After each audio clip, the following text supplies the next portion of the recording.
Traffic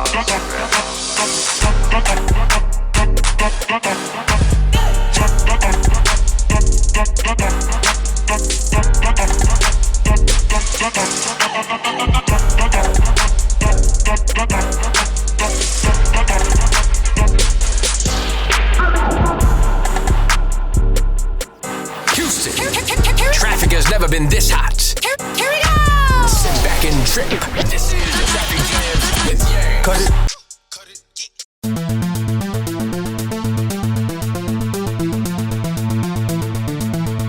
Welcome to Play2Win, where we bring you 360 degrees of esports culture. This show will bring you professional esports players, team executives, league owners, celebrities, anybody and everybody that are contributing to the explosive growth of that billion-dollar industry called esports.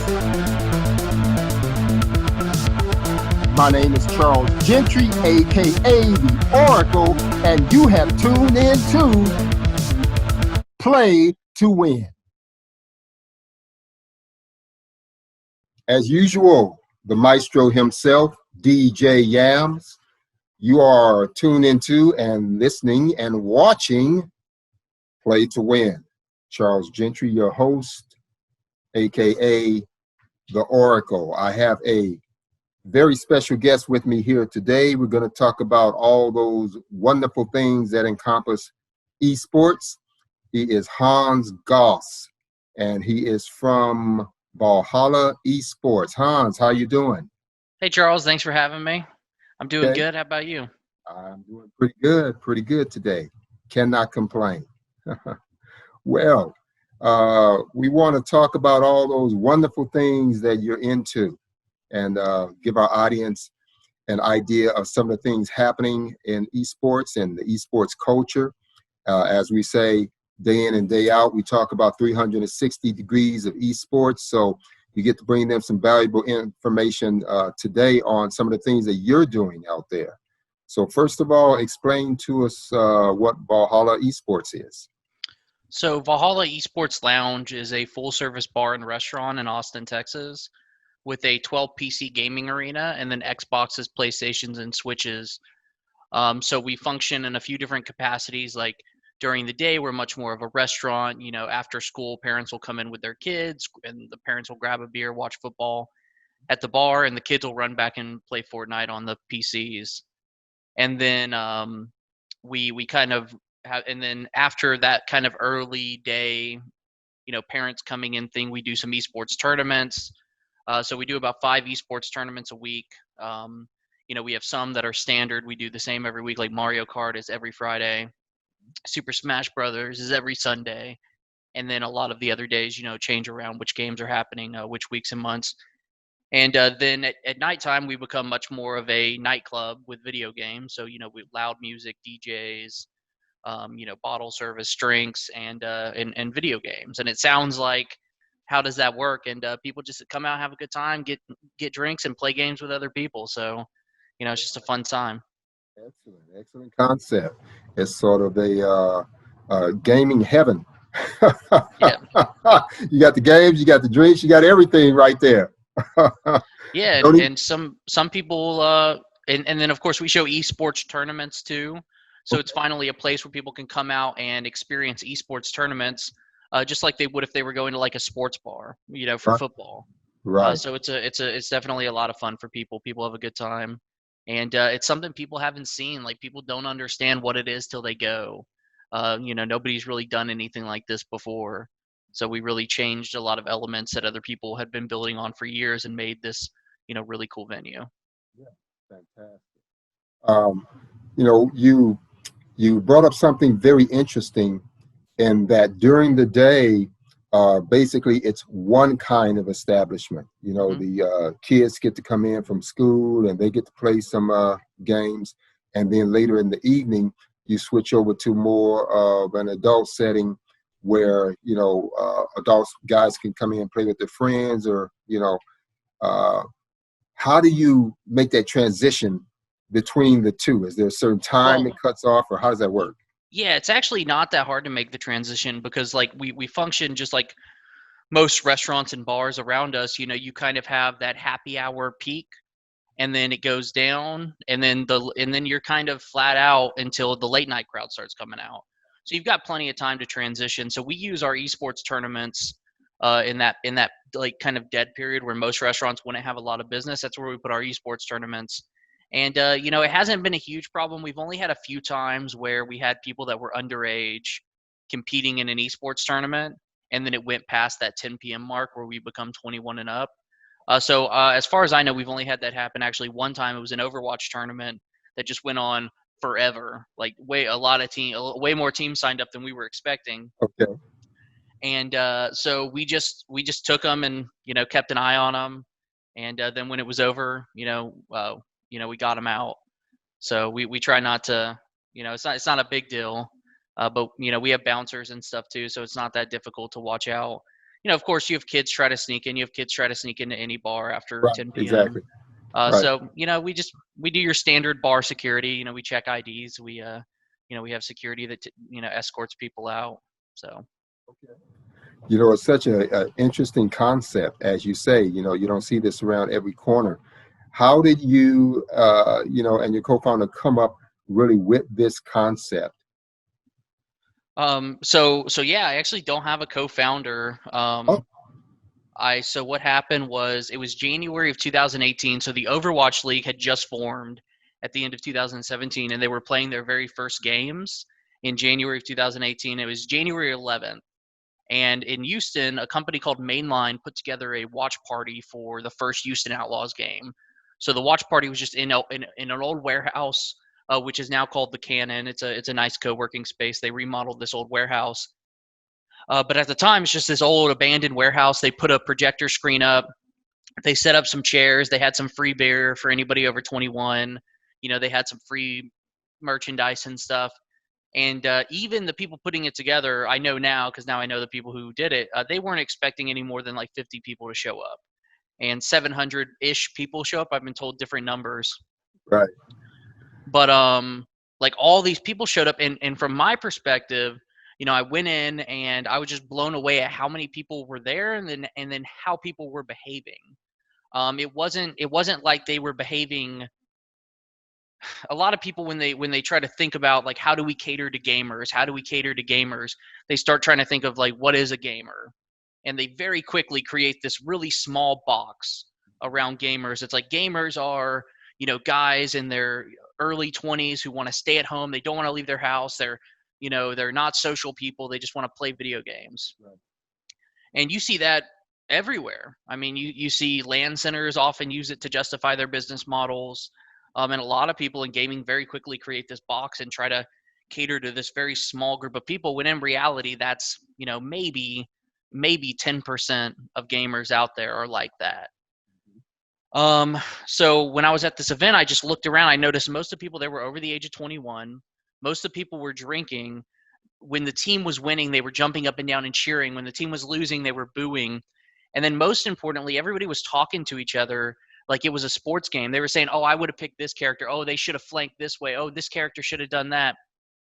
And it was just like when you go to a sports game and you hear people saying like, oh, he should have thrown it to this guy, or he should have, I don't watch sports, but when people critique how athletes play their game. Monday morning quarterbacks. Exactly. Like it was the exact same. And that was kind of the first day where it really sunk in. And I was like, the more people that experience this, the more these watch parties become widespread, the more people that go to massive esports tournaments, the more people that are going to want this experience every day.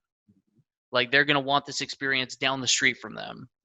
And at the time, the only way to get this experience was if you were lucky enough to have a watch party like that in your city. And if you were lucky enough to hear about that watch party, because there's not a great way to there's no one platform where esports people share their watch parties and stuff. And so I just realized that the further esports developed, the more people would have the experience that I had that night, and the more people that would want it more and more. And so I just started kind of building off of that idea, and it changed over time. At first it was completely different than what it is now. But the whole goal was to create full service bar and restaurant that competed with other restaurants. So we have really high quality food, really high quality drinks. The guy who made our menu and trained our staff and is still on our board of directors is named Reed Woodard, and he's created concepts all over the country. He's even created a bar in New Zealand. He's a very high profile guy. He's created Forbes Top 100 restaurants. So he is the guy when it comes to that food and beverage aspect of what we're doing. And then, I focus more on like the esports side of what we're doing. Okay. Again, just fantastic concept. To be able to, and I guess that's what separates the entrepreneurs from those who don't, is you go in and just from looking around and seeing what's happening, you get a concept in your head, hey, this could work, and put it together. How long did it take you to really get it off the ground? So, this is kind of the story of just perseverance and not giving up, really. So I just started going to networking events in Houston. Literally any networking event that I could find on the internet, I would go to. It got to the point that I was going to at least 7 a week. Like sometimes there were multiple events a day, sometime in the afternoon, sometimes at night. Sorry about that. And it was exhausting. But I was just going to one event after the other, and I was just shaking people's hands and saying, "Hey, I'm going to open an esports bar." And people would look at me and go, "What's an esports bar?" And I would explain esports, I would explain the market, and then I would explain my concept. And I mean, I was talking to people who had never heard of esports before, didn't know competitive video games were a thing. And I was just convincing them that this is a real thing and here's what I'm going to do. And people would give me their business cards. I'd go home with a big old stack. I'd email each person. And I did that for about 6 months. And so I was doing that during the day, and then, or that during the night and sometimes in the afternoon. And then when I woke up, I was just working on the business plan and the pitch deck. And I would go to these events and somebody would say like, "Oh, well, send me your pitch deck." And I'd go home and I'd Google and I'd be like, "Oh yeah, I'm going to send it tonight." And then I'd go home and I'd Google what is a pitch deck. What's a pitch deck? Yeah, exactly. And then I made it and then I sent it to them. It was awful, of course. And I did that with almost everything. When somebody asked me for something I never heard of, I'd just be like, "Okay, yeah, I got it." And then I'd go home, I'd figure out what it was, and I'd make it, and I genuinely make it in accordance with my business model. That went on for about 6 months of like no good feedback. Lots of people were like, "Oh, that's a really cool idea," but nobody like, nothing really coming of it. And then 6 months in, I was thinking about quitting every day, of course. I was just like, this is because I quit everything to pursue. I quit work, I quit school, I quit everything to pursue this. Because I believed in it that much. And about 6 months in, I get an email from a guy I met at the very first networking event I went to, and he like had an attorney that was interested in talking to me. So I go to the meeting with the attorney, and I sat down with the attorney, and it was a female attorney, and then she had brought a male attorney with her. And I tell her like my plan and my goals and like what I'm building. And at this point, I had like a whole packet I'd brought with me because I'd just been building this packet over 6 months. And she hated it. Just like she could not say enough mean things about the idea. And a lot of people did. Like a lot of people like blatantly to my face were like, "Oh, that's the dumbest thing I've ever heard of." And I was like, "Cool." Like, and it wasn't just older people, which like some, it was like some people younger than me that play video games were like, "Oh yeah, that's stupid." And I'm like, "Okay, cool. Well, bye, I guess. Like I'll go talk to somebody else." But she hated the idea, but the other attorney she had brought with her really liked the idea. So he gave me his business card. We set up a different meeting, and he became my first team member. So he introduced me to, Stefano is the attorney, and then he introduced me to a guy named David, and David kind of specializes in helping people raise money. They both have oil and gas backgrounds, and then David introduced me to a guy named Mahmoud, who became my largest investor and my CFO. So from the time I came up with the idea to the time I got my first investor, it was 10 months. And it was just like 10 months of, I didn't have gray hair before I started that 10 months. And then at the end of that 10 months, I did have gray hair. Like just so much crazy stuff happened after I met, between the 4 months between I met Stefano and got the first amount of money. There was just, it was crazy. A lot of work. a lot of stuff going on. And then the day we got our first investment was actually like a really bad day. I had been invited by Mark Cuban to come pitch to him. I don't know how we got this meeting or whatever, but I was, we were going to go meet Mark Cuban. And so I drive up to Dallas, sign into my hotel room, and I'm at dinner with Mahmoud and Stefano, and then one other guy that we met in Dallas because he knew where like the good restaurants were. And as we're sitting at dinner, I get a text, and it's like, oh, hey, like Mark Cuban canceled. Like he looked at the pitch deck more, and he decided he didn't want to look at it till we actually had like 2 or 3 venues open and running. And so I was like, oh, that sucks. But we were able to meet with a guy named Abe Minkara, and Abe Minkara at the time was the managing director of the Mark Cuban companies. So that was nice, but that's not the point of the story. The point of the story is that was a devastating blow. And then the next day is when I actually got my first investor. We were driving back from Dallas after this, just bad trip where it just made us all, it was bad. And got a text message from somebody we had pitched to a few weeks before that they wanted to put in, the first 100,000. So it was like, it turned it around, and we were like, oh, that's amazing. And then from there, that was October 31st of 2018. And then from there, we opened the first venue August 7th of 2019. So altogether, it took about, I guess, a year and a half, a little over a year and a half to like go from the idea to actually opening the first venue. Right. That's a lot of perseverance. Yeah, it still is. So yeah, I mean, you probably look back at that and go, how would I do that? But going even, when you're, especially when you give up your job, when you're out of it about 3 months in, that's when you start talking to yourself saying, why'd I do this? Well, I didn't tell anybody in my personal life what I was doing. Like I told nobody that I quit everything and that I was pursuing this dream. As far as everybody else was concerned, like I was still in school, I was still working. So yeah, like in my head, I was just like, I really, really believed in this idea, and I wanted to do, I've always had that on, just that thing inside of me that makes me want to do more. I mean, just looking at your website, I know you have it too. Like we just can't, we can't just work for someone else or something. You got it, right? Yeah, and I tried a ton of things before and failed at them, and I'd say I was also in the Army, and one of the biggest things I took from the Army was that resiliency. The Army taught me like, there were things I did there that I was like, oh my God, like how is that even possible? And it really taught me like you can make it through anything. You just gotta keep going. And that's of course one of the great qualities of an entrepreneur. Not knowing how to quit. Yeah. You just keep at it. In building the business, you tell how long it took to get that first investor, how long it took to really get things off the ground. At what point did you really look at it and say, okay, I'm going to be all right here. This is going to make it. I don't think that happened yet. So February of 2020 so we opened in August of 2018, and I've never done marketing or anything like that. So we didn't do a lot of marketing before we opened. So sorry, just one second.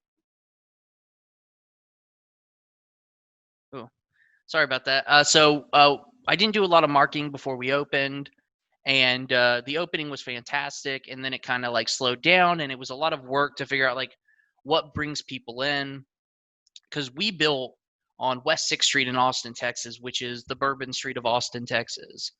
It's just bar, and where we are, it's nightclub. So there's already a ton of foot traffic out there, right? So it's not about like, hey, can we actually get people to come over here? For us, it was a lot about, can we get people to come into an esports venue? Like when they see esports, like they're not even going to know what that means, right?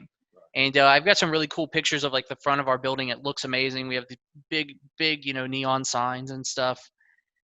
And for the first few weeks, like people would walk in and they would just walk out, right? Because there were video games everywhere.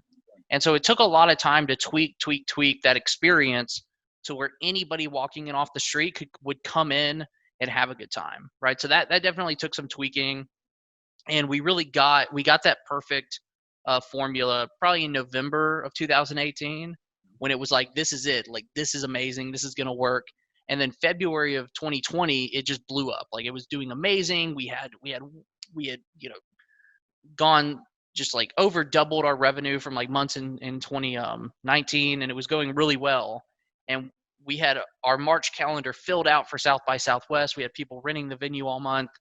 We had all of these great events, and then of course COVID shut everything down. So like right when it started going like, oh, this is going to be really good, it you know it Yeah. it went Yeah. to, oh well, now this is awful. So you know Okay. And this is the story of so many businesses, of course, yeah. during COVID. So how do you, it's a lesson learned, I'm sure, for a lot of people out there. How do you kind of just buckle down the hatches and just wait out the storm? I wish I knew. I'd say the biggest problem early on was we didn't know how long it was going to last, right? Like, we were all under the impression that if we quarantined and we acted correctly and we wore masks and we social distanced, like, this would be over in a month or two, right? And so that's how we planned, right? And then the PPP loan came out, and the PPP loan was like, oh, you have to spend all this money in 8 weeks. Of course, they've extended that now, but they extended it after most people had already spent the money. So we were gearing up when Texas reopened. We thought, this is it. And of course, it became very evident very quickly that like that wasn't it. So then you get shut down again. So we reopened, and then we got shut down again by Greg Abbott. And so what we're doing right now is we're doing a crowdfunding campaign where we're actually giving away equity in the company, along with prizes, so people can invest in the company and actually get equity in the parent company. Our goal is to build about 100 of these venues across the U.S. So how we're getting through it right now is we're really just looking towards the future. We're saying we believe in the long-term viability of these venues, and we believe in it so much that, like, okay, we might lose the venue in Austin. That might be a very real possibility. We just might not be able to pay all the bills for it for 12 months while we can't operate. Because a lot of experts are now saying 2021 is the closest we're going to be, until everything can reopen. But we just believe in the long-term viability. So, like, let's say this venue in Austin shuts down, we're just going to restart, raise the money again, go build a new one, and we'll take all the experience we had in Austin, build an even better one, and then use that one to expand. So our goal, like I said, is to build about 100 of these. We have like really big plans for the future. We think the U.S. market can sustain well over 300 of these venues right now. 10 years from now, it's going to be able to handle as many sports bars as there are right now, because the market's just getting bigger and bigger every day. Right, exactly. And one great thing about it, of course, you've proven the concept. Yeah, for us, we've proven it. Yeah, So. yeah. You talk about doing the tournaments there. When you do tournaments, who do you really see as the audience? I mean, who are the people that come in and participate in the tournaments? What's kind of their profile? Mostly male. Mostly male in their mid to late 20s. Okay. So still lots of females. Sometimes it's a 50-50 split, but sometimes it's 100% male. Like when Super Smash Brothers, very male dominant. Overwatch is pretty much 50-50, male, female, and the age demographics are still in kind of mid to late 20s, a few early 20s, but it's really that like social. I don't know what it is about like the mid to late 20s crowd right now, and even like into 30s and 40s right now, is super social crowd, right? I say more social than I was when I was 21, Right. Like there's a big difference between going out to a bar to get drunk late at night and actually coming out and being social and stuff. And it's like that crowd that wants to actually be a part of a community and, hang out together. So we get a lot of people who come in, and we have a Discord. We have all these ways to like build a community. And then we have other groups that use our venue as a place to host events. Like the Lone Star Vanguard group is a really great group all over Texas, but it's a group of gamers who support the Houston Outlaws and they've evolved into just a social community, and they come out all the time too. And so people connect with these different communities, and they really get to form like this gaming community built around, coming out to an actual physical venue. And then also when they go home, they can hang out with each other and play games online. So. Right. Excellent. Well, you are listening to Play to Win. Of course, I'm your host, Charles Gentry, aka the Oracle, and my guest is Hans Goss, and we're talking about Valhalla Esports Lounge. There in Austin, Texas. Austin is known for many things. South by Southwest, a great artist community. You had mentioned earlier that you saw the concept, kind of came up with it in Houston. How'd you end up in Austin? Was that by design, or was it something that, kind of just happens? How do you end up in Austin there? Yes, that's a great question. So our plan from the beginning was to build the first venue in Houston. So what happened was, it was around April of 2019. We got approached we kind of happened to meet the people that are building something called Post Houston. I don't know if you've heard of that yet. Mm-hmm. So they approached us, and we basically signed a letter of intent with them to build a venue in their location. But they're still under construction. They're still building. So that's kind of like a little ways out. So what it did for us was it freed up our money that we had raised to build the first venue, because they're under construction and stuff, and we have time. And so we just kind of looked at it and we said, okay, well, do we want to build a different venue in Houston, maybe like across town, and kind of build that? And so we were looking at venues in Houston, and then we also decided one day to come look at venues in Austin. So we have been researching venues in Austin for a little bit, set up a few meetings with different, real estate agents and landlords and stuff. And we just happened to meet a guy named Bob Woody up here in town. You Google Bob Woody, you'll see everything about him. He's also known as the mayor of 6th Street. He's just like a really good businessman here in town, very smart. So we met him, and honestly, like, he was the one that really convinced us to use his venue and to come to Austin and build here. And this was going to be the right place. So, and not only did he convince us of that, but he helped us out so much in construction and getting the liquor license. And like, he was very hands-on and helped us out a lot. So he was really a big reason we built where we built. Okay. You spoke of basically building out to 100, of these esports lounges.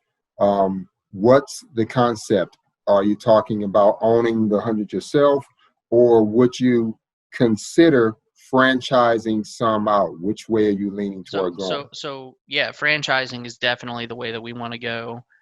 We want to own, the ones in major cities, like, that's what we want to do. Our goal of franchising would not be necessarily like, hey, let's go just to make a ton of money or just pick the people that have the most money. For me, it's really about, there are a lot of people out there right now that want to build places like this, that want to build communities or homes for their communities of gamers.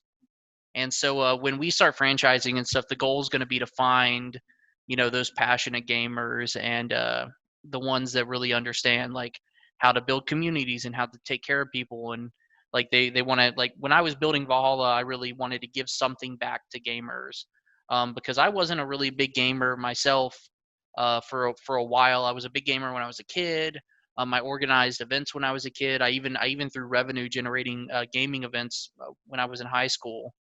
And then I joined the Army, got out of it completely, totally disconnected from the gaming world. And then I was an airborne infantry in the Army, and I came out of the Army with some PTSD.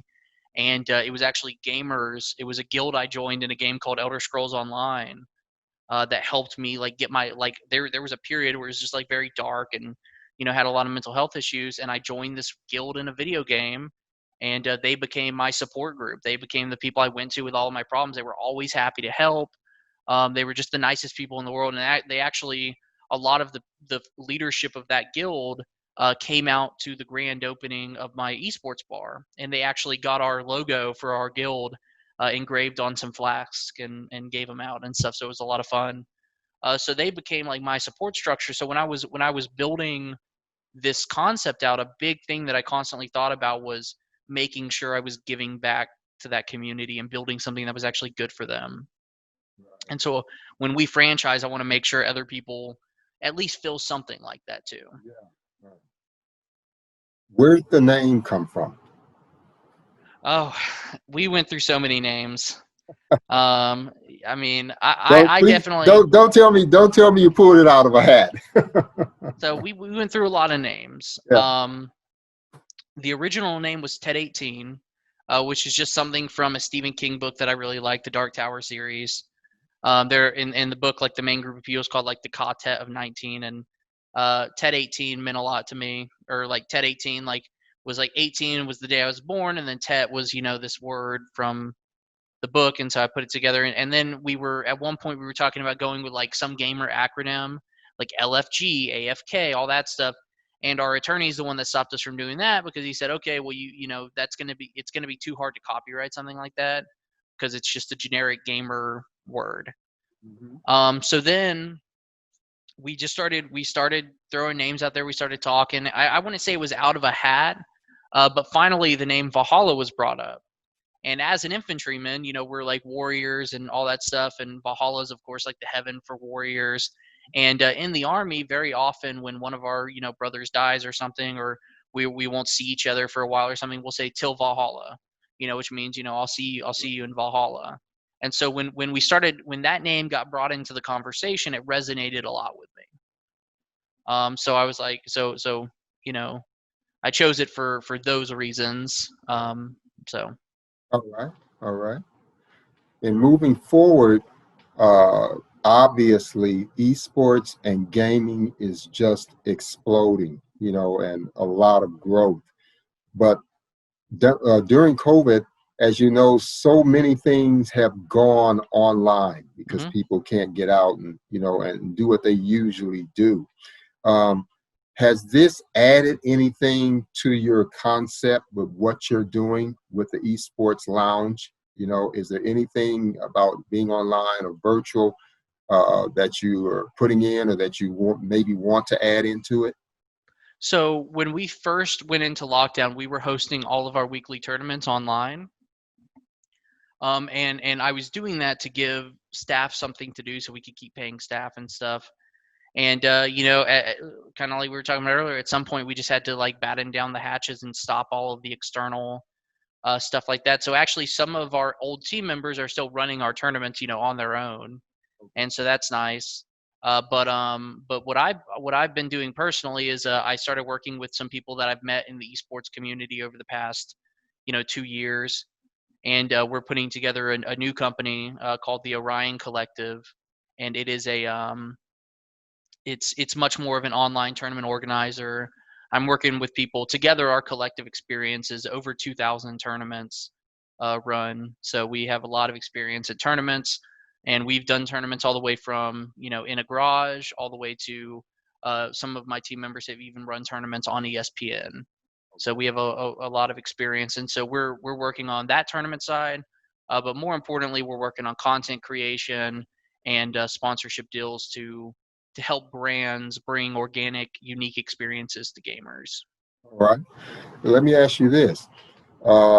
Being that you have some people coming down, especially during the day where they may have their kids with them, do you see it as being a family experience? Has that been kind of what you're seeing happen? Or is it still, is it the bar where you come in with, a buddy or a couple of buddies and you do that thing? Is it a family experience? Is it the kind of, the single experience, out with friends? Or is it a combination of both? It's definitely a combination. And I can't remember which hospitality expert we were reading about when we were coming up with the ideas for like how the different parts of the day would work.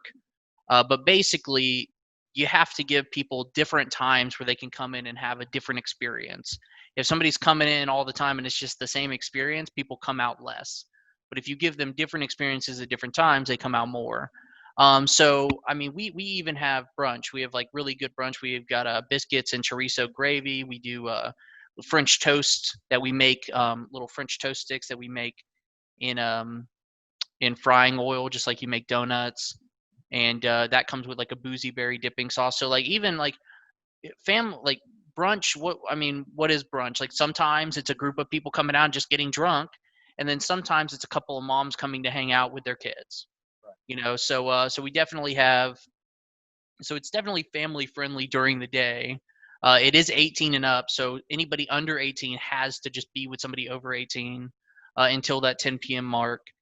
So it's definitely a combination of both. During the day, it's definitely family friendly. 10 p.m. and beyond, it's definitely not. But like nobody's trying to get a family friendly experience at 10 p.m. anyway. I don't think. I don't know. Right. With all the experience that you've gained now, as you say, you're now putting on some online tournaments, doing some things. Of course, the interesting question would be if you happen to run into Mr. Mark Cuban again, would your pitch deck be better now? Oh yeah, the pitch deck's substantially better now. I can't remember exactly which pitch deck we sent to him, but I'm sure it was embarrassingly bad. I sometimes I still have some of my old pitch decks, and I'll look at them and I'm just like, what did I do? And eventually, I hired a real company to come in and actually make it look good. But I'm not a graphic designer, so I was putting it together. I have a really bad eye for like balance and stuff, so I did my best. It had all the right information, but it was not in a good format. They tell you that a pitch deck should be mostly graphics, not a lot of words, and mine was just like paragraphs of like evidence and data and just like raw data and stuff. Because I'm a very like I had just found all this evidence that like something like this could work, and here's all this data, and I would just throw it at somebody, and so yeah, now the pitch deck looks way better. Okay, all right. Um, Looking into the future with esports and gaming, if you're able to roll the concept out and build on that, and you're in various cities, and you have 20, 30, 40, 100 of these going, as they say, you know coming up with the concept and doing the original thing is one thing, but growing a business, is a whole different thing. So in looking at it down the road, have you really put together a different concept on how you would go from the one to basically franchising and building out, 100 of these things? So I definitely wouldn't say I have it all figured out already. We do have a lot of franchise experience on our team. Our first investor is actually the chairman of the board for the Ronald McDonald House Charities, Steve Ramirez, and he's a big franchiser. So when we get to that point, we will definitely heavily rely on people like that have invested in us to help guide us through some of the trickier parts. As far as like training and construction and that stuff, I mean, at first it's just going to be really hands-on with me and the few other people we have on our team, and then we are doing everything we can to train everybody below us, and we're looking for those people who can help us grow in the future. So we're looking for the chefs who come in and show that special spark where we think they can help train future restaurants. We're looking for the bartenders and the bar managers that do the same thing. But it's going to be really hands-on, for sure. Okay. Okay. So Yeah, and doing that as well. Um, what's Tell me about Hans Goss himself. What's the things that you do outside of the lounge? What do you like doing? What kind of guy are you? I constantly come up with new work for myself to do. Outside of work, I play a lot of video games myself. Right now, I'm playing a lot of Warzone, so I'm doing that a lot. And then besides that, I just spend time with my girlfriend. So, That's right. Quarantine is a very hard time to say anything because I don't do much of anything. Right. But I also do a lot of networking. Most conversations, most times, like I go out and hang out with people, it's generally with the purpose of networking, building my network, and so I mean, my life is really my goal. I'm 29 right now, and I really just focus on business and stuff. I enjoy business. I enjoy building something new. So, like I really do get enjoyment out of that. So I find it fun. So yeah, your work is your play. Yeah. And especially when I'm working in video games. So that's great. There you go. And at 29, believe me, it's quite an accomplishment. A whole lot of people at 29 haven't figured it out at all. I haven't figured it out, so I'm not saying that. All right. Well, hey, we just really appreciate you coming on and sharing with us and sharing, your experiences with us. And I think it'll be encouraging to a lot of people, a lot of people who, have a concept, have a passion of something that they want to do. And you've kind of given them some elements, of this is how it's done. This is what you want to do. And this is how you bring your dreams to fruition. So I thank you for coming on and sharing with our audience and talking about it, and give them some of your contacts. How can they contact you if they want to get to your lounge, and give them all those good things and your contacts? Well, right now we're shut down, so nobody can come out to the lounge. Right. But my email is Hans, Hans, at valhallalounge.com. On Twitter, I'm Fugio_we are1. And besides that, those are the best two ways to get a hold of me, just through Twitter and then, through email. Okay. And if this thing ever lifts 6th Street in Austin, Texas, right? Yep. All right. Fantastic. Well, thanks again for coming on and sharing with us, Hans. And if I am through Austin, as I say, if we ever get released from all this, I will definitely stop by there and look you up and come by and have a good time. That sounds great. Thank you so much for having me, Charles. All right. You got it. All right. We've been talking with Hans Goss of Valhalla Esports Lounge. And we are going to get into our intermission now with the man himself, Mr. DJ Yams.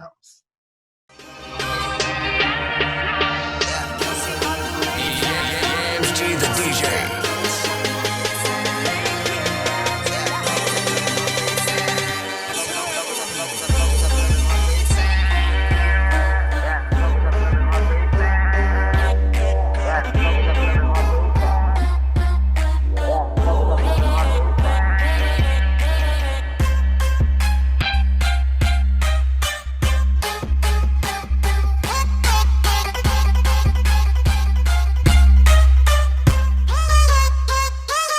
Twerk it, baby.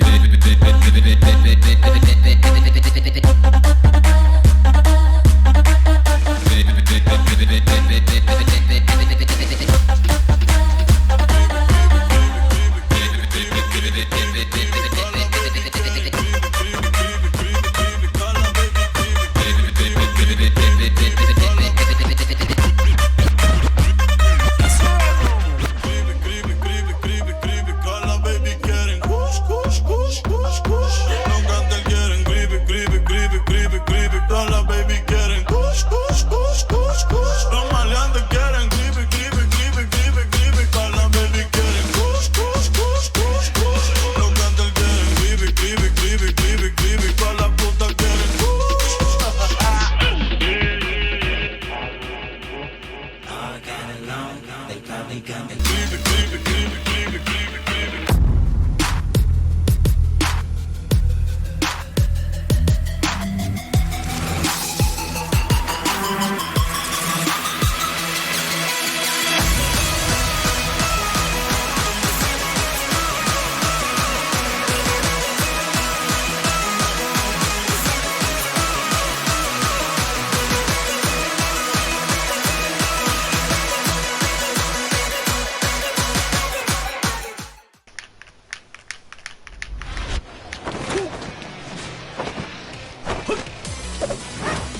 Round one. Fight.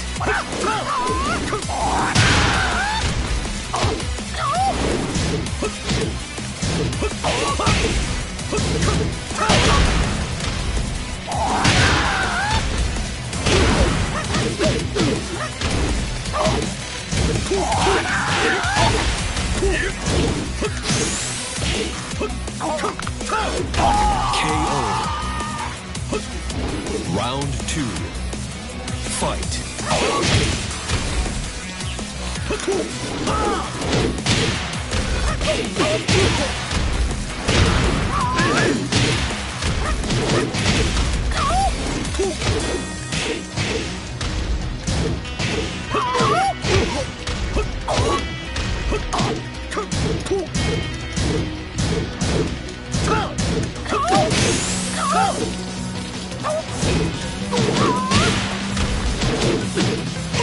KO. Round three. Fight.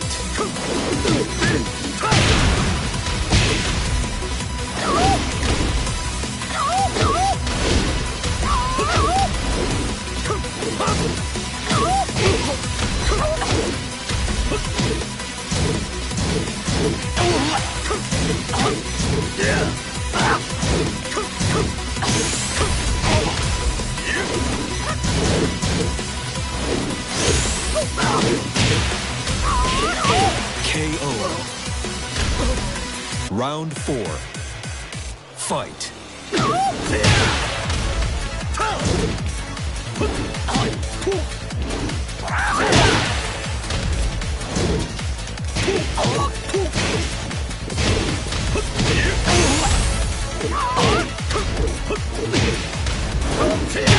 KO. Final round. Fight.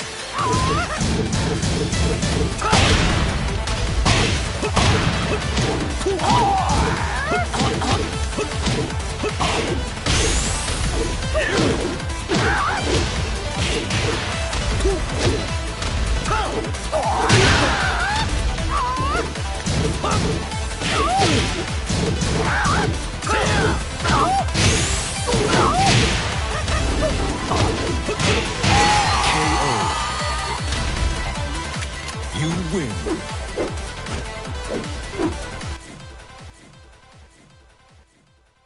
All right, and we're coming back from our intermission there. DJ Yams, as well as our resident gamer, BT TechTiger. And we're coming back now to a interview with a person who I'm sure you will learn a great deal from, and that is our man, Mr. Bill. How you doing, Bill? Good, good. Good afternoon. How you doing? I'm doing just fine. I let Bill say his own name when he introduces, okay? So I won't butcher that. So Bill, give us the entire moniker. Go ahead. Yes, sir. Thank you very much. So nice to meet everybody here virtually. Bill Le Voir-Barry, IBM's CTO for esports and video games. Going on 10 years now in the game space with IBM. Proud to be here. All right, excellent, excellent. Now I'll jump right into it. IBM, we know as not only the IBM of PC world, right? Mm-hmm. But those of us who go back a little ways remember the IBM of the mainframe, the big giant computers. That's right. That's right. Tell us what IBM is into now. Yeah, good question. Thank you. So IBM is really doing a lot of work in what we call cloud and cognitive, aka AI.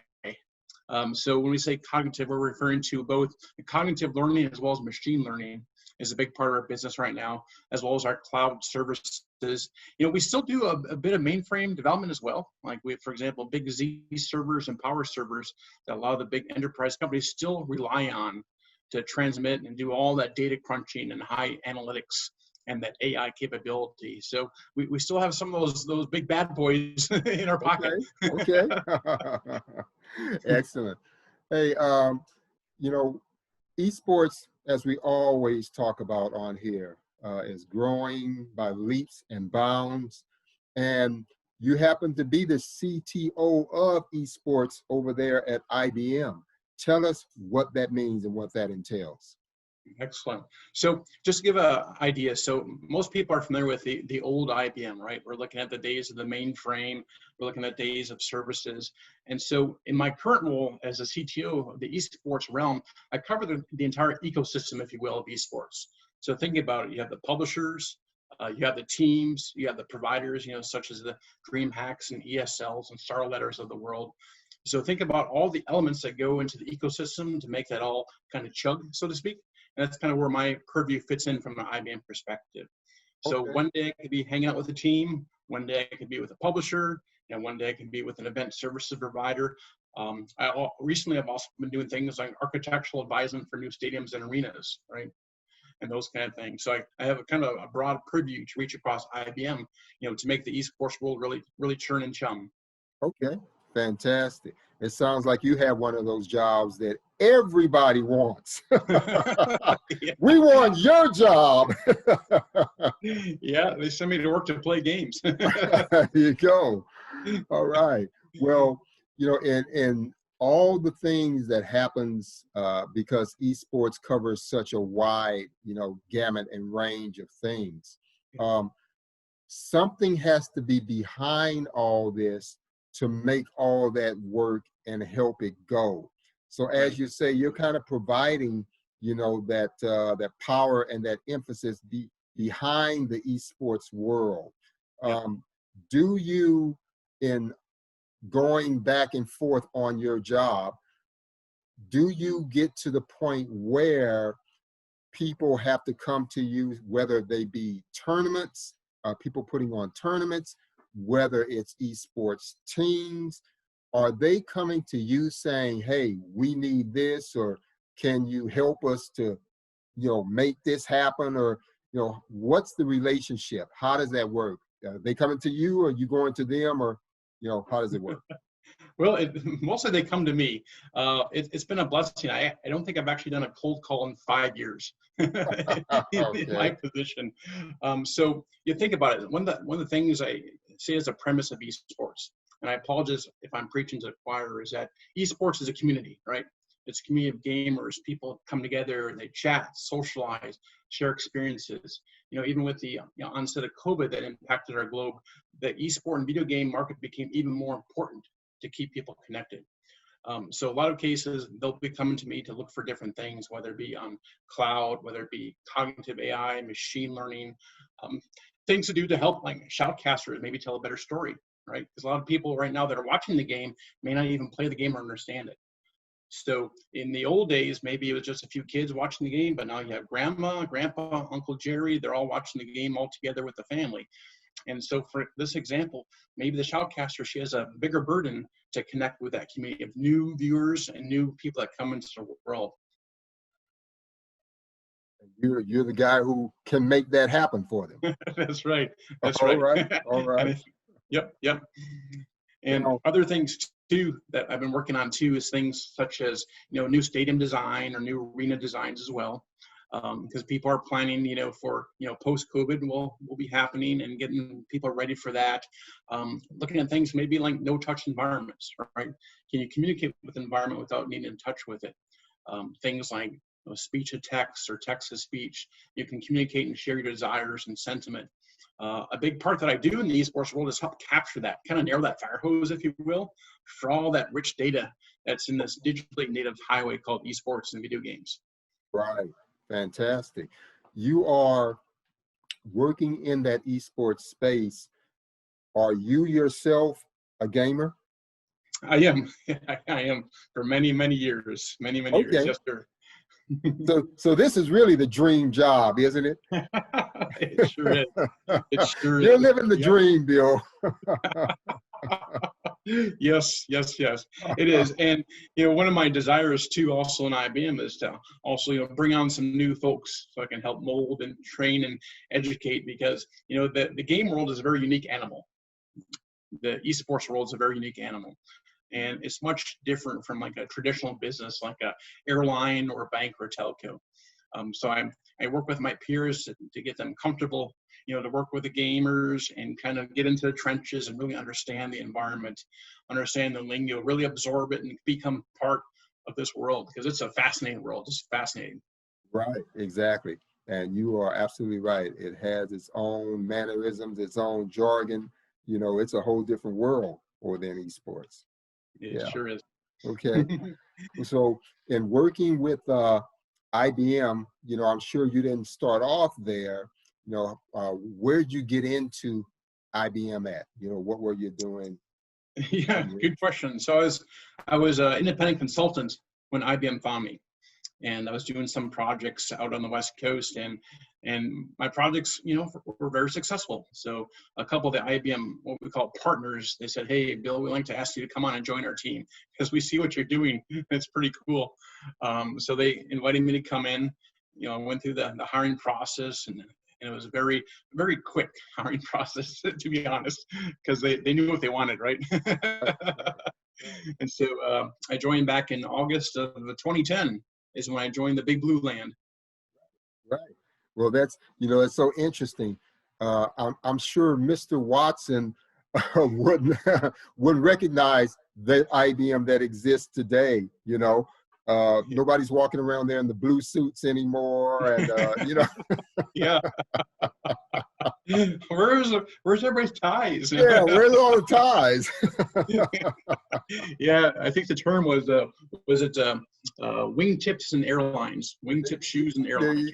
There you go. Well, with the IBM, you know, it has such a reach. And the thing that I know about IBM, you know, having studied the company, IBM has remade itself several times. Yep. You know, from back in the days of, you know, being a cash register company to, you know, getting into mainframes, getting into PCs, and, you know, then getting into servicing the computer industry. You know, all of these different evolutions of IBM, you know, give us kind of an idea of IBM's reach now, all the things that you're doing over there. Wow, yeah. So that's a loaded question. So there's a lot of information here. So let me try to compact it for us here. So a lot of what we do right now is really connect and help businesses drive agility very quickly. We're very keen on our cloud deployments.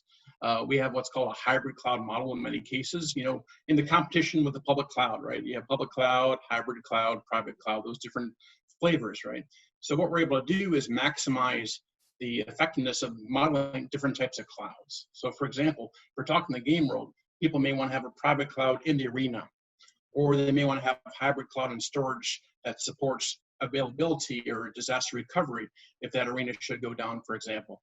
So we're really cool at what we do is mixing up those different services, whether it's cloud, using our Watson, which we call our cognitive AI and machine learning, using our different services or middleware. Maybe someone wants to develop different types of apps. We have different services like IBM Garages, for example, help ideate and put a product out to market very quickly, using ideation and agile design to do that as well. We service, I think right now, 174 countries, this IBM. Myself, I've been to many countries, you know, doing a lot of keynote talks about games and esports in various countries. You know, pre-COVID, I've been down in like Brazil, China, Central Europe, Eastern Europe, you know, all the major hubs and ports of call where games are being played. You know, South Korea, Asia, Singapore, those areas where all the games are happening, right? There's a lot of places I've been to in my career, you know, really helping, you know, keep the connection of esports going, doing different technologies. My role officially, I'm officially a cloud and Watson architect under the IBM umbrella. But being the CTO, I'm also agnostic. I'm able to reach across different types of businesses within IBM to make something happen. Maybe I'll work with an IBM partner as well. Maybe they do something a bit different than we can do in-house in IBM, so I may work with a partner to do certain things that make things really cool. All right. Well, in making things happen, I know that you're the guy who can answer this question. 5G is coming, okay? Yes. And everybody says it's going to be fantastic, but nobody really knows what it is. Yeah. Okay, so from someone who may know, what's happening with that? You know, what is 5G and how do you see, or how have you found out at IBM that 5G is going to change things, especially in the world of esports? Yeah, big time. I love to talk about this too, because you think about this. You're looking at the game place. Mobile gaming is very hot right now. It's only going to take off and get bigger and bigger. So game companies are realizing they have to adapt the architecture of designing the actual game to deliver that mobile game experience. So when we talk about mobile games, we also bring 5G into that conversation, because what we're doing is actually delivering the game later, if you will, to the cell towers or different type of delivery methods. One thing that keeps architects up at night is the thing called the last mile. Going from the last cell tower to your home, to your Xbox, your PC player, your mobile device, keeping that game running. No latency. Latency is a killer in the game world. So when we talk about 5G, we're talking about the effectiveness of creating a game experience that can be delivered easily to a cell tower or some other types of carrier device using 5G. And then we also mix something in called containers in that discussion as well. So you probably see things like containers or containerization, open source type delivery. So when the gamer is developing their mobile game device, they're thinking, hey, this person is going to be on a bus traveling through the city, right, playing their game. So it has to travel from cell tower to cell tower to cell tower, right, and keep that game experience happening. And that's where 5G is going to be very effective, because what we're going to do is architect the delivery of things, for example, like satellite cloud, or we're going to deliver things like delivering the containerization of that game application to enable that cell tower to deliver that experience, right? So I'm really simplifying this for our audiences, but those are the real basics, right? Okay. Having the game designed and architected, having the application piece of that game being able to be created so it can be delivered to that last mile experience, whether it's a cell tower, whether it's a point of presence, whether it's some type of hub or hop where that last game can be delivered, to the user, either on your PC, your Xbox, your mobile device, those kind of things. Okay. To making sense? Yeah, definitely.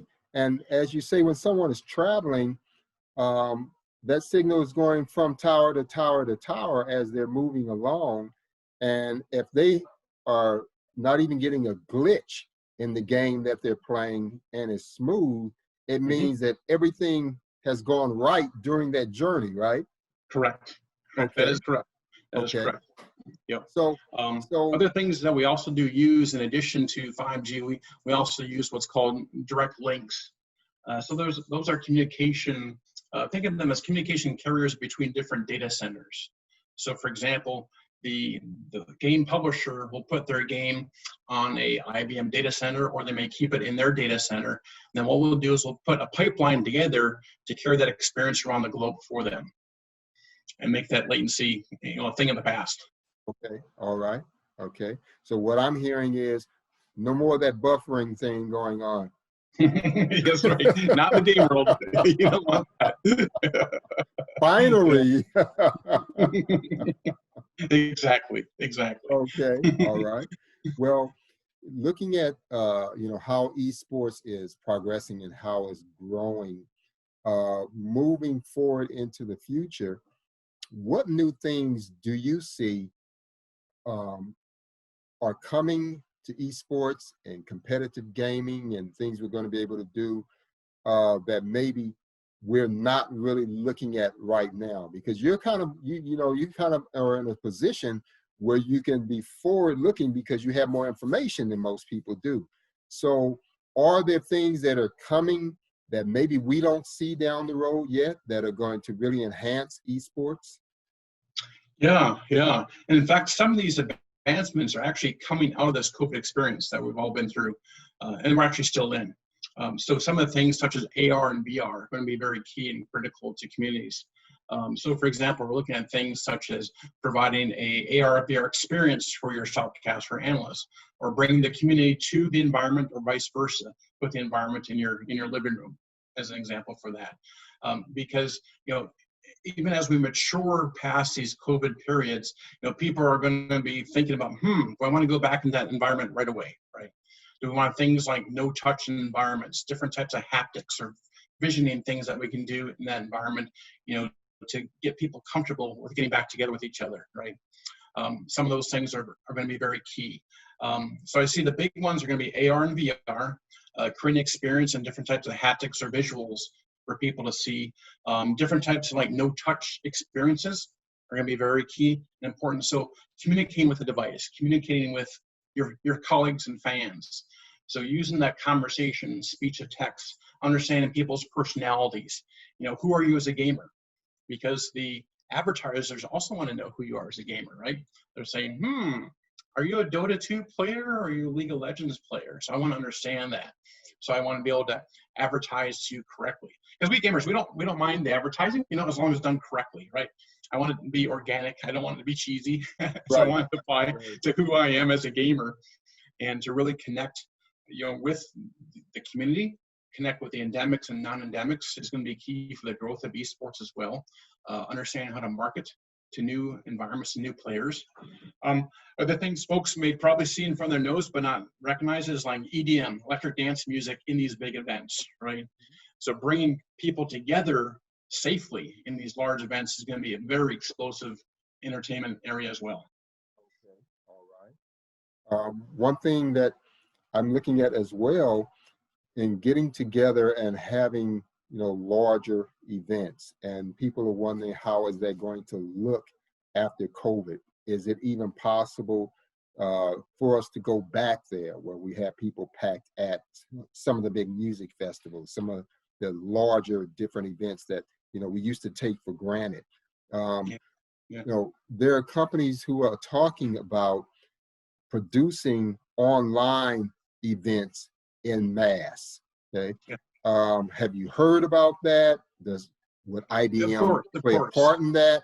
What's happening here? Of course. Yes, sir. So there's a lot going on. There's probably going to be some hybrid models, for the first couple of years post-COVID. There's going to be a lot of things where people probably that go to an event may be isolated for several weeks before the event actually kicks off. So for example, let's just imagine that we're going to the big ESL in Katowice in Poland, right? The big ESL event. That could be a hybrid event. Maybe they'll be half filled. Another half of people will be in their virtual environments with all their friends and colleagues, staying safe. There may be other mixtures of kind of like a dance music event in addition to the esports event. So rather than going to, traditionally down to a big party like a Twitch party or a gathering that starts in 2 a.m, right? It may start 2 a.m. in your basement or your bedroom or your lounge room or your cave, so to speak, in addition to being in the event together. So a lot of those different types of social connection pieces are going to be very key going forward. That's not going to go away, even with the onset of vaccines and whatnot. Okay. And these would be some things that IBM might be able to help organizations put together. Yes. In fact, I am working with several studios right now, game studios, on kind of going back to work, evaluating different types of environments. We partnered very closely with major medical, like Johns Hopkins University, Los Alamos Labs. So we donated close to, I think, 90 petabytes of Watson data to clinical research in other areas. We can keep things up to date, by the nanosecond with the different numbers and stats and readings and other things like weather. Maybe weather's important. Looking out for hurricanes or other kind of things are very important that we can bring in. So there's a lot of things, I think the bottom line is like, you give me an API, I'm off to the races, right? I can stitch all this data together to create some real cool happenings. Right. Yeah. We've heard the talk about AI for years. We've heard the talk about VR for years. How close are these things to being just mainstream, run-of-the-mill, every day in our lives? Yeah, I'd say it's right now. Actually, right now, right? I'm not going to say it's around the corner. I'm going to say it's right now, because there's a lot of work I'm doing with the various teams and groups and publishers to actually enhance the experience using cognitive and AI in that real-life experience. A lot of these experiences might be in front of your nose. You may not even be aware it's Watson. You may not be aware it's AI or machine learning, but it's actually out there running in many different environments right now. One of the things we chatted about earlier was the fact that, the esport world is a community, right? People talk, people chat. So some of the things I can do is tap into that environment and say, understand, is the game fun? What are people chatting about? What is some of the tone going on in the environment? Do we need to have different tools to train a team, for example? That's a big ask. what I do is, can we train these teams? Because a lot of these teams are blossoming across the world right now, and there's a lot of investment dollars going into these teams, so they want their teams to be pretty sharp. Other things we do, there's a real quick public reference I can do for recruiting. We work with the Toronto Raptors esports team up there and help them with some of their drafting of some of their esport members, in fact, using machine learning and cognitive AI to do that. So there's so many ways we can play with this in the game world. It's really exciting. Wow. Okay. With talking about playing games online, tournaments, a lot of tournaments now are online, but I think and I know that if Team A is playing and they have a lot better hookup and data coming in and going out than Team B across town, Team A will probably win. Am I right, or is that something that is not happening? Yeah, I don't see that happening as much. Okay. The reason I say that is because a lot of the providers want to have that what we call telemetry in the game world. We want to have equal footing. So the team should have equal access to the same type of equipment or same type of latency issues in that type of environment. Now granted, there were some use cases in early COVID days where some teams just couldn't play because their Wi-Fi at their home just sucked, right? Which is a fact of life sometimes. Right. So they had to go through different maneuvers to get the Wi-Fi up to speed, get this up to speed, get different cloud servers set up, et cetera, to make the experience better. But there's been a lot of learnings. I've gone many nights during COVID where I was up almost 24 hours working with various groups or organizations to make sure they can still keep on ticking. Right. Okay. So, one of the tricks I learned was don't turn your phone off on a holiday weekend. You're probably going to get that call. Right. Yeah. With IBM diving in and really getting right into the midst of esports and what's going on there.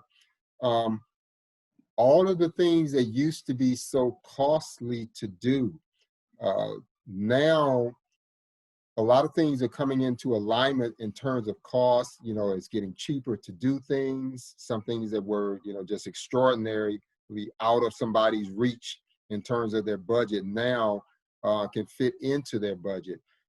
Tell me how that thing has kind of turned over to the point where, in terms of services, we're able to now get more services that used to be out of our reach. Yeah. There's a number of factors that go into that model. In addition to the types of services that IBM provides in this environment, other things are coming in, such as partnerships that are being part of this network as well. There's many what we consider non-endemics that are now in the esports environment. They're adding their benefit into the environment to help a team or help a publisher, create some of that art of the possible, right? So a lot of these companies, you wouldn't think in the past would be part of esports, are now part of esports. We see Geico, we see State Farm, we see USAA. So all of the old school, companies are now getting on the bandwagon into esports, and those are helping bring down some of the costs as well.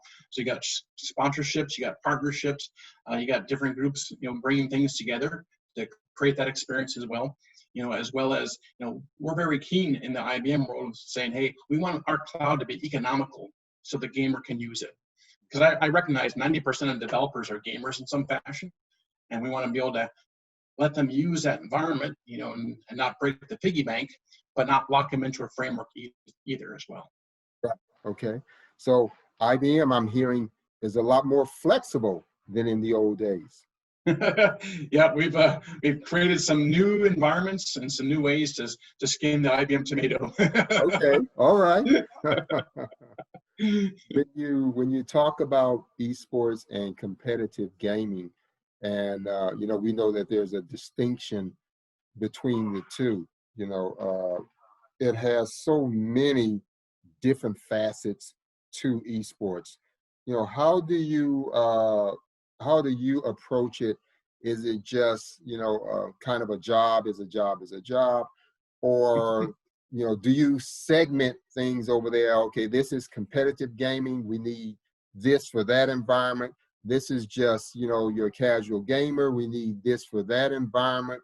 do you segment things in that way, or is it all just, one big thing on the esports and gaming?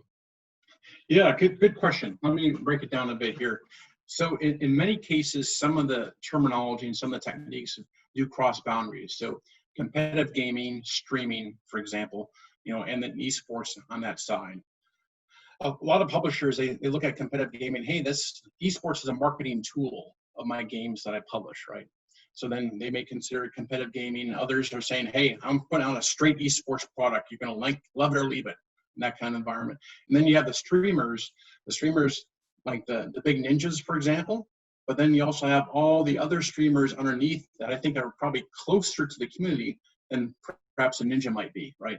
So there's a lot of rich data that we can tap into for the individual streamers, how they connect, how they collaborate, how they chat with their friends and their colleagues and their customers, right? Because streamers have their individual customers, and then how they build that revenue.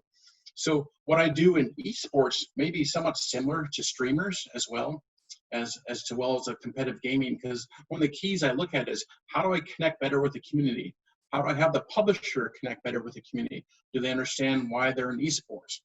What are some things to help them enter the market and understand their fans and audiences, right? So in a sense, I try to almost think about like as a 360-degree view of either the player or the fan and the audience, or those that are coming into the tournament to understand that. Because, for example, if you're looking at a tournament, they may say, hey, I need some better tools to monitor my team members. I want to have like a coach, for example, a cognitive coach as one example. Or I may want to have better player telemetry, so if we're going in on a Saturday night show on regular TV, it's a good TV program, right, for the folks. So then we want to have telemetry in the team so it puts on a good performance on live TV. So in one sense, I can cross-breed some of these processes and these business and architectural things. And other things I may narrow it out on certain things, like maybe for a streamer type business or for a broadcast and engineering team that's actually broadcasting the business. So in those cases, I may segment it. But some of the bottom ideas would be something, connect me with the community. I want to engage. How do they play? What are they talking about? How do we really connect with each other? Okay, all right. And when you have an esports organization, and they may have streamers, and we know about Twitch, you can do live streaming, you can get on there and you can play your games and run it, and then you get on other things that are video, Mm-hmm. Zoom would be an example, Mm-hmm. and you're running the game, and there's this big hesitation. It's like yes. How do you make that go away, in terms of streamers? What's going to make it come to the point where you can do it on Twitch, you can do it over here, you can do it over there? What's the problem between those places that run in real time with games and those things that just can't get there? They're not fast enough for gaming. Yeah. There's a couple layers involved in that. So let me make it simplified here a little bit. So we have things like the OTT, over-the-top publishers, that they have to rely on a service, or they rely on a cloud to be able to produce that type of event. So some of the factors that go into that to make that simplified is like, hey, can I make my cloud kind of work like a telephone line in a sense, right? So for example, instead of packaging the entire game on a server, on a services, let's just run the deltas back and forth to reduce the latency, those kind of things. So in our architectural minds, we're thinking ways like we talk about 5G, right? So you're just delivering the deltas to the cell towers. You're delivering that game application to the cell tower, so it delivers cleanly to the environment, whether it's your mobile device, your PC. There's things such as using direct links, between different types of data centers, so there's no interference from like public traffic, right? So those are some of the other things we do: direct links, 5G, reducing the latency, especially in the IBM cloud. We don't charge people for moving data between our 66 plus data centers. That's a service that IBM provides to you as a customer. Like if you're in Tokyo one day, you can be in Oslo the next day, right? In Norway. So move your data back and forth. There's no cost for that. Some of the other technologies we've also used in what I call traditional sports, which I'm now using in esports, is we have a tool called Aspera, which has been very effective in moving large broadcast files and feeds around the world in almost nanoseconds. And that runs on a whole different technology than HTTP does, or some of the other technologies we're used to. And that's called fast. That's a whole different conversation. Okay, okay. What I'm saying is that there's different ways that we reduce that latency and provide that service for the gamer, so that they're not worried about the jigger on the screen or the people stalling when they're looking at the screen, those kind of things. So those are all the things we consider when we deliver that game product. Okay, all right. And our IBM that does all this wonderful stuff, where do you see gaming not just going in the future, but as people are building game companies? And that involves everything now from merchandising to to having your esports team, to putting on your own tournaments. How do you see IBM pulling all of those facets together? Is IBM a company that could, because when people think, tech today, I always hear people talk about the FANG, companies. It's Facebook, it's Google, it's, but IBM is on the cutting edge of all of this stuff. So, why is IBM never in that conversation? Yeah. So, that's a valid question. That's a question I've been getting for several years. So it's an honest question. Bottom line is IBM is the must-do enterprise company. So traditionally, we have serviced some of the larger banks, the healthcare, airlines, and all those businesses are a must-do type of business, right? The bank can't go offline, the ATMs can't crash. Those kind of services in business, which people traditionally know us. The airlines that use us, for example, American Airlines actually put one of our apps into service on the worst day possible during like 6 hurricanes. They're like, well, we just did an app with IBM. Should we turn it on? They're like, yeah. So they turn it on and, clean as a whistle. And it helped keep their customers from jamming up in the different airports using our IBM design app. So these are some enterprise examples, right? But we're looking at the game thing, it's the same thing. And here's an idea that might flip your cookies a bit too. I also work with what's called P-Tech and gamification in colleges and universities and schools. So imagine, you're like a game company. You're saying, hey, I may want to set up shop in this area where there's a lot of talented youth. So in the IBM world, we have a term called P-Tech, which is early education. So it's like a senior in high school or a freshman in community college or a college, where we partner with different schools and universities to train them on that high tech, the AI, the development of open source, all those things that are key to us. So when the kids graduate, they're going right into a job, $100,000 a year, using their skills that they partner with IBM to learn. So now the publisher's like, I'm going to put a new game studio over in this town over here, or this country over here, because of all these sharp kids. They're doing blockchain, they're doing AI, they're doing cognitive. Let's partner together to build these communities around these smart individuals, right? Okay. All right. Let me bring this up as we, wrap up. It's been fantastic. Thank you. Mr. Bill here has just opened our eyes to a whole world of stuff. You're listening to Play2Win, and I'm your host, Charles Gentry, aka the Oracle, and the Oracle's really learning today and talking to Mr. Bill. Believe me, the big push in schools is STEM. And we're trying to get our young people into STEM as soon as we can and get them prepared for the future. I'm going to throw it to you, someone who's there, with that company and working in those areas. How important is this to get our students involved in at an early age? How important is STEM in the school? It's very important, very important. Here's the reason why, is because, we youngsters, we're already connected to everything digital. That is our communication portal. We talk, we chat, we're walking on the street, we're connected, we're playing our games, we're doing everything and connected. So it's already a digital highway we're aware of. We're saying, hey, now we can actually create that. We can be part of that experience. So in the old days, if you went to like a physics class, you're like, I can study like vacuum repair or understand physics, or I can go to NASA, right? But now they're saying, hey, if I understand physics, understand math and open source, I can actually build a game. I can be cool with everybody too, because I'm building a game. So now when I'm learning my math and some of my cumbersome subjects, I see the light at the end of the tunnel, because I'm going to be working for a cool game company. I'm going to be working for a high-tech company.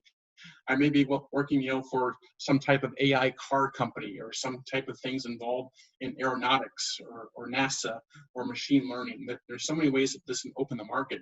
In fact, there's a lot of jobs that are still unfilled because they need the skills to do that. One of the terms our former CEO, Ginny Rometty, created was blue-collar jobs, right? So not necessarily, maybe you don't need a 4 full-year college degree to get one of these positions, because you may be good in Java coding, you may be good in open source, you may be good in Watson machine learning, and those jobs can be filled like right now. So get one of those jobs, fill yourself, and then continue on with college, because you're already in a good paying position. You're doing Watson or open source or Java, you're creating some cool game, new mobile game app, you're working on 5G, you're working with a telco company to do this. I mean, the sky's the limit. There's so much fun you can have in this world. So much fun. Right. So I'm hearing you telling those kids, hey, they really do need to pay attention in math and science class, right? It's gonna be fun. The outcome is fun. Exactly. They want to have the fun you're having. They better pay attention. Exactly.